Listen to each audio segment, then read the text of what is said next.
Assalamualaikum warahmatullahi wabarakatuh. Kami dari kumpulan 3 akan membentangkan tajuk adab muslimah dalam penggunaan media sosial. Penggunaan media sosial kian meluas seiring dengan arus pemodenan yang berkembang dengan pesat. Penggunaan media sosial merupakan medium yang sesuai dalam menyampaikan ilmu dan pelbagai data boleh dicari dengan mudah. Berita-berita harian sama ada di dalam dan luar negara dapat diperolehi dengan pantas dan mudah. Namun begitu, aplikasi media sosial ini membolehkan masyarakat pada masa kini bebas melontarkan suara dan idea mereka tanpa memperdulikan peradaban sosial.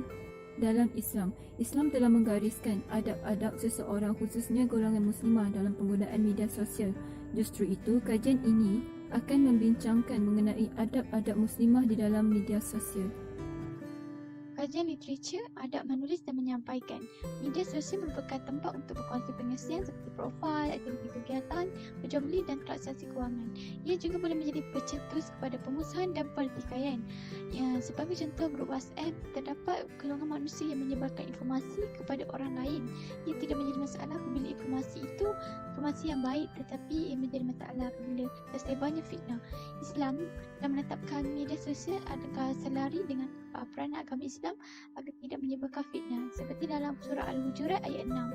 Jika berita tersebut belum mendapat pengesahan, kita sebagai Muslim tidak haruslah mempercayainya.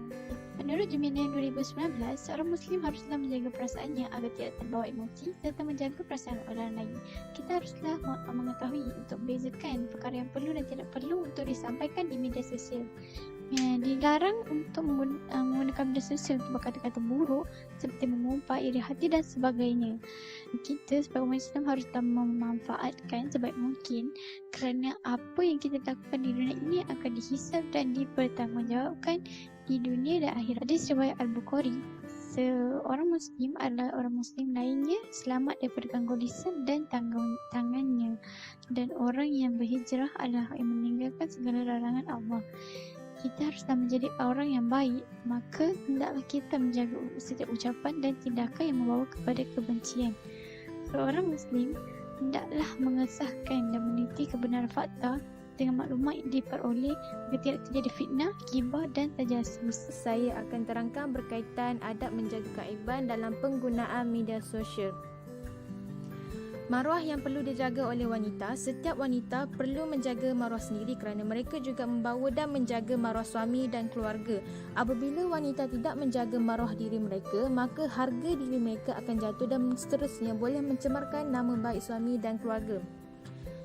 Aib suami dan keluarga yang tidak perlu disebarkan dalam media sosial adalah: pertama, aurat suami, anak-anak, ibu bapa dan adik-beradik. Kedua, kelemahan dan keburukan suami, anak-anak, ibu bapa dan adik-beradik. Yang ketiga adalah konflik keluarga yang dihadapi. Firman Allah Subhanahu wa taala dalam surah An-Nisa ayat 34, maka perempuan-perempuan yang solehah adalah mereka yang taat kepada Allah dan menjaga diri ketika ketiadaan suaminya kerana Allah telah menjaga mereka. Jadi jagalah nama baik suami dan keluarga walau di mana pun kita berada. Menjaga aib orang lain. Selain menjaga aib suami dan keluarga, wanita juga perlu menjaga aib orang lain. Setiap orang mempunyai hak peribadi yang tidak perlu dipamerkan di media sosial kerana ia merupakan aib mereka. Wanita yang bertanggungjawab akan menghormati hak peribadi orang lain.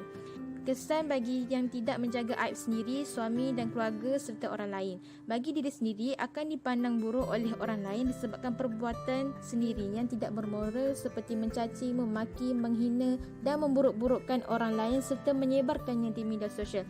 Bagi suami dan keluarga akan mencemarkan nama baik suami dan keluarga dan memberatkan lagi beban suami dan ibu bapa yang menanggung dosa kita.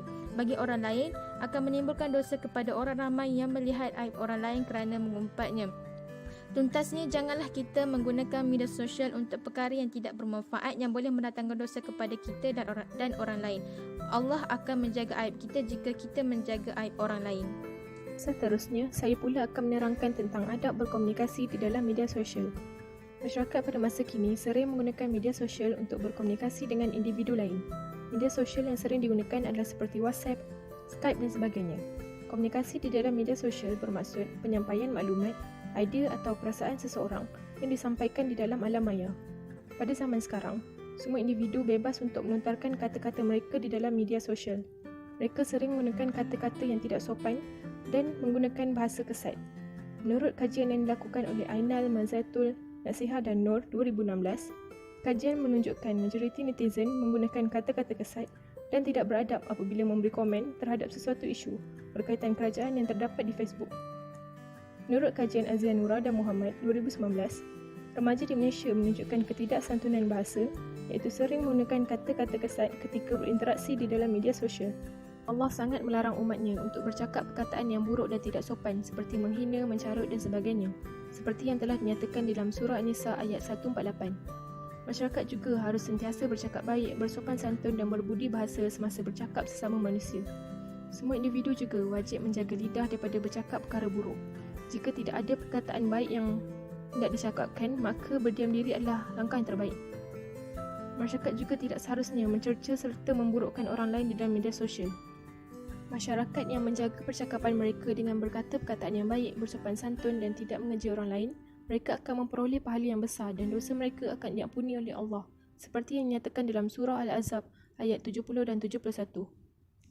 Adab aurat. Adab aurat ini perlu dilaksanakan di dalam diri setiap individu. Antara sebab Islam mewajibkan lelaki dan perempuan Islam untuk menutup aurat adalah disebabkan dapat menjaga dan memelihara kehormatan dan maruah diri. Selain itu, ia dapat melahirkan masyarakat yang berakhlak mulia dan patuh pada perintah Allah. Dengan penjelasan yang jelas dalam surah An-Nur ayat 31, perkara seperti bentuk badan, tata rias, cara berpakaian serta had-had bahagian badan yang dibenarkan dalam Islam. Oleh itu, jelaslah bahawa aurat wanita khususnya penting dalam menjaga kehormatan maruah mereka. Hal ini dikatakan demikian kerana wanita merupakan individu yang perlu dilindungi daripada masalah media sosial yang kian memberi kesan negatif kepada masyarakat. Ketaksuban remaja dalam penggunaan media sosial sangat membimbangkan segenap lapisan masyarakat pada masa kini. Berdasarkan kajian literatur, adab dalam menutup aurat merupakan aspek yang penting dalam penggunaan media sosial. Penekanan adab menutup aurat disampaikan secara berulang kali dalam Al-Quran iaitu dalam surah Al-A'raf dan surah An-Nur ayat 31. Penggunaan media sosial merupakan salah satu platform dalam menyampaikan dakwah. Namun begitu, sejauh manakah seseorang itu, khususnya golongan wanita, dalam menggunakan media sosial ini? Sebagai contoh, cabaran 10 tahun atau 10 Years Challenge yang menjadi aliran terkini di media sosial menelan ramai pengguna khususnya golongan wanita berlumba-lumba menyahut cabaran tersebut. Foto yang pernah dirakam 10 tahun lalu dan foto terkini banyak terpapar di pelbagai media sosial seperti Facebook, Instagram dan Twitter. Dengan umat Islam tidak terkecuali. Bagaimanapun, apa yang lebih dikesali, ada pengguna media sosial beragama Islam secara terang-terangan mengabaikan ketetapan syarak dalam menjaga aurat sekaligus menyebabkan foto yang terdedah bertebaran. Hal ini disebabkan mereka ingin mendapatkan pujian dan komen yang banyak, menyebabkan seseorang itu berasa gairah dalam mempamerkan gambar yang tidak menutup aurat dalam media sosial. Islam menekankan kepada siapa aurat seorang wanita itu boleh dilihat iaitu mahramnya. Perintah ini menunjukkan Allah sangat mengasihi dan memelihara maruah golongan wanita. Wanita merupakan perhiasan yang sangat bernilai sehingga kecantikannya dan perhiasannya hanya boleh dilihat oleh individu tertentu sahaja. Sikap tidak endah akan kepentingan aurat bagi golongan wanita menyebabkan mereka mudah lalai dan mereka dengan duniawi tanpa memikirkan azab di akhirat kelak. Golongan wanita yang mementingkan penjagaan aurat dalam penggunaan media sosial dipandang mulia dan merupakan muslimah sejati. Oleh itu, aspek adab aurat sangat memainkan peranan penting kepada golongan wanita dalam penggunaan media sosial. Sebagai kesimpulannya, kita sebagai umat Islam haruslah menjaga akhlak dan pergaulan walaupun di media sosial. Media sosial ini merupakan medium untuk menyebarkan dakwah agar terluas di muka bumi ini. Media sosial juga merupakan anugerah dan rezeki daripada Allah SWT untuk kita menjalankan tugas kita sebagai seorang khalifah. Jadilah seorang muslimah yang memberi manfaat kepada umat dengan kebaikan yang ada pada media sosial. Sekian, terima kasih. Assalamualaikum.